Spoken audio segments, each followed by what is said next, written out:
Commission regular meeting for October 25th, 2023. Please, roll call, please. Mike Aurelio. Here. Brian Blazak. Present. Stacy Daniel. Present. Gerald Swett. Present. Michael Schilling. Here. Joe Wizawati. Present. David Westland. Present. And Beth Hernandez, present. Approval of the minutes. Got the minutes for the September 27th, 2023 regular meeting.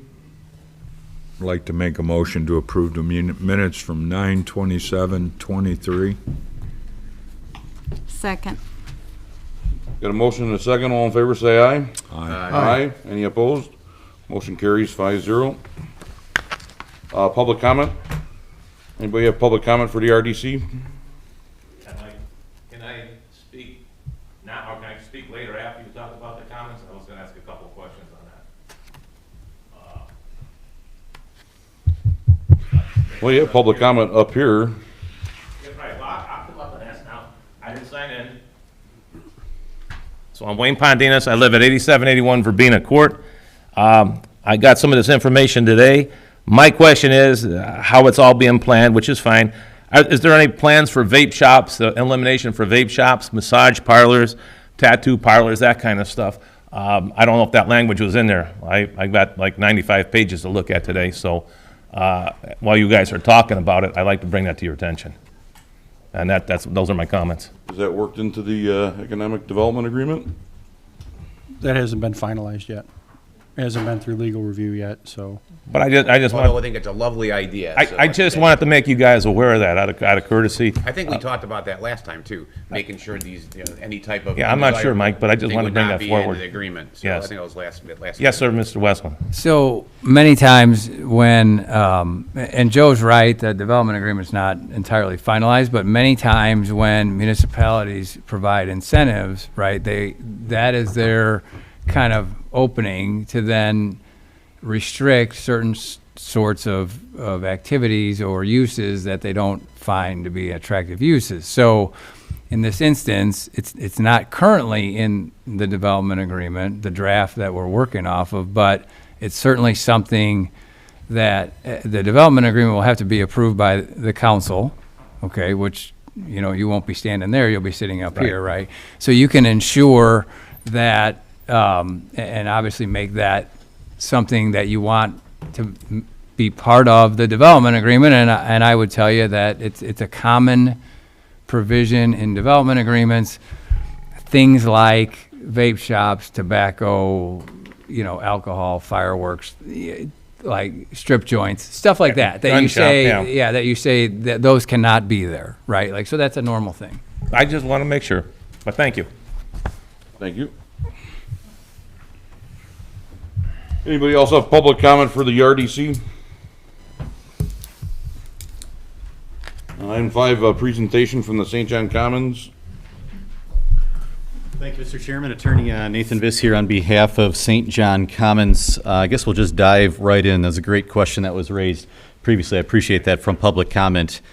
Just by way of backdrop and history, my client purchased this property with some other members back in 2020 into 2021 and began a dialogue with town officials at that point in time. It's my understanding that over time, there have been other developers prior to this that have been interested in this, wanting to completely fill it with residential areas. The town has pushed back appropriately, saying we view this as a corridor entryway into the town, and can we find a way that kind of amalgamates and merges as we transition from residential to commercial. So what was developed over time, and as some of the members that are sitting there might smile remembering, we spent about 1.5 years coming to finality, to a decision that worked both for the town as well as one that worked for the developer. And if I can approach, what we have is a mixed use for the St. John Commons. And if you driven by, you're starting to see the foundations coming out of the ground, and there's 1 or 2 houses that are in back. As part of Mr. Pondinas' question that I can answer here too, as part of the development, this was previously zoned agricultural. So the question became, when you have mixed use, when you have single family villa homes and you have commercial, how do you merge all these uses all together? So appropriately, over about 6 months, we created what's called a planned unit development. And as part of that planned unit development, I think it's about page 5 or 6, halfway down, there are specific restrictions. And as part of those restrictions, we specifically excluded the concerns that were raised. And we can certainly revisit those to make sure that your concerns are as what you mirrored. And as Mr. Westland aptly points out, that can also kind of be mirrored, that language, into the development agreement. But that was definitely a concern that we had, recognizing we were dealing with an entryway into the St. John community, and how do we signal this is the type of business that we want to invite here into as you traverse into the town. So recognizing that in the planned unit development, then, as we said, we had a very unique piece. 20 acres, so you think very highly developable, but unfortunately on the right-hand side of the picture that you've got before you, there's about 6 acres, so about 1/3 of this piece that was not developable because of the high line tension wires that come through. So in actuality, all you really have is about 13.5, 14 acres to work with. And as you see to the backside, you've got Silverleaf. So what was designed was a transition that has residential in the back. You then have your pond, your blue space, an additional green space in the middle. You transition closer to Calumet, and you have condominiums and offices, so kind of a mixed-use feel.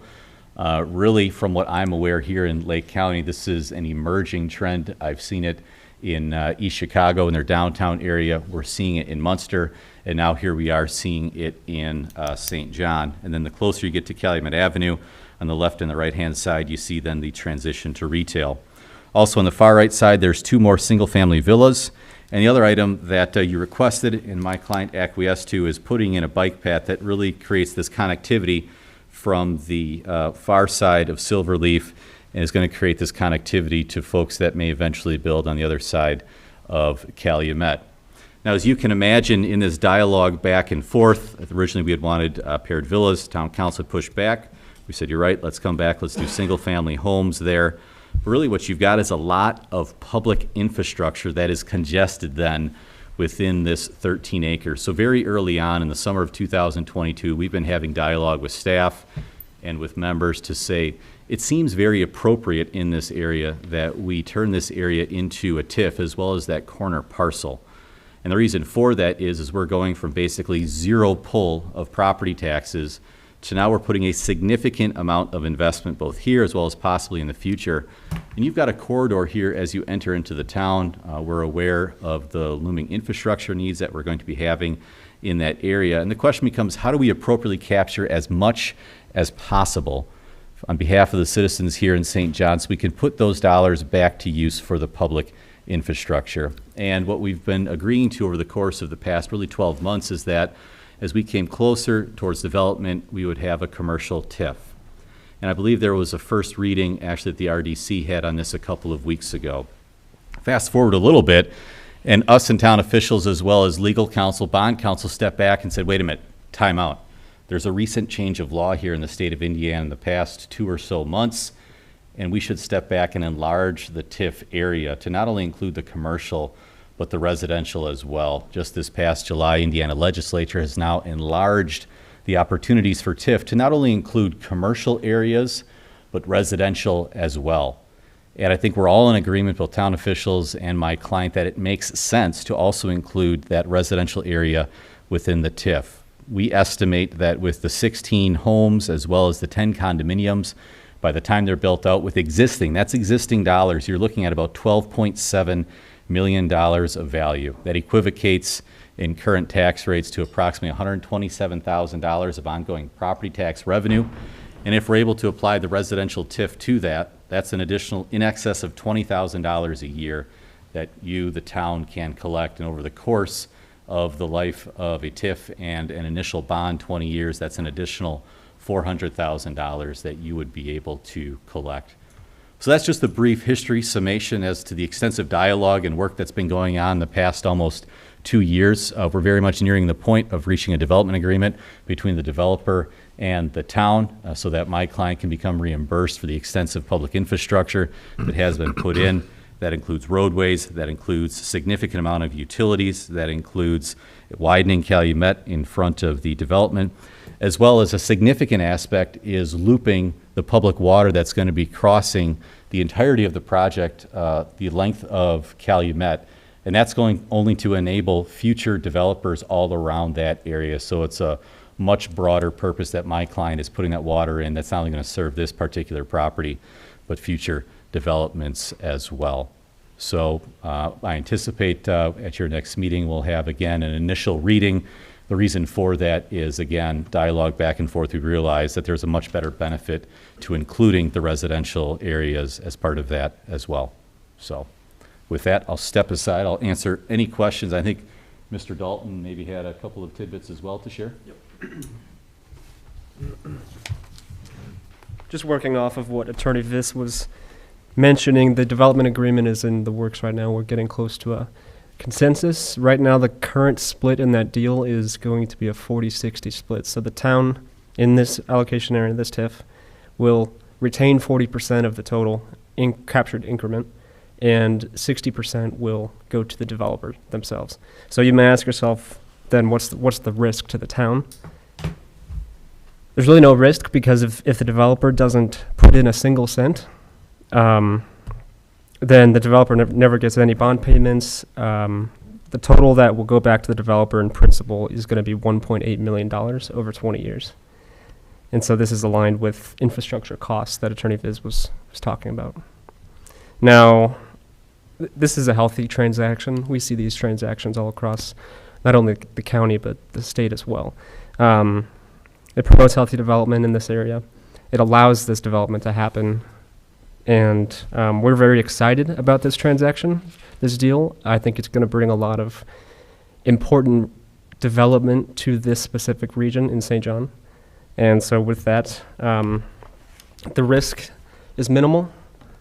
Actually, no risk, because the developer, if they don't pay anything in, they're not going to receive anything back. And so there's no cost to the town. So if there's any questions on the structure of this deal, then I'd be happy to take some. Yeah, quick question. You said 1.8 million. Is that the total, or is that the 40%? That'll be the principal on the bond. That's the total. Yes. Mm-hmm.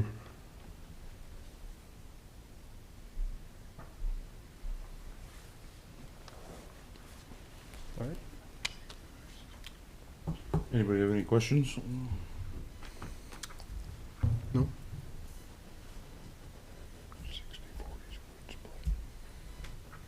I don't have any questions at this thing. Okay. Very good. Well, Thanks thank for you for coming your out. work, Thank and you. we'll see you at your next meeting. Appreciate it.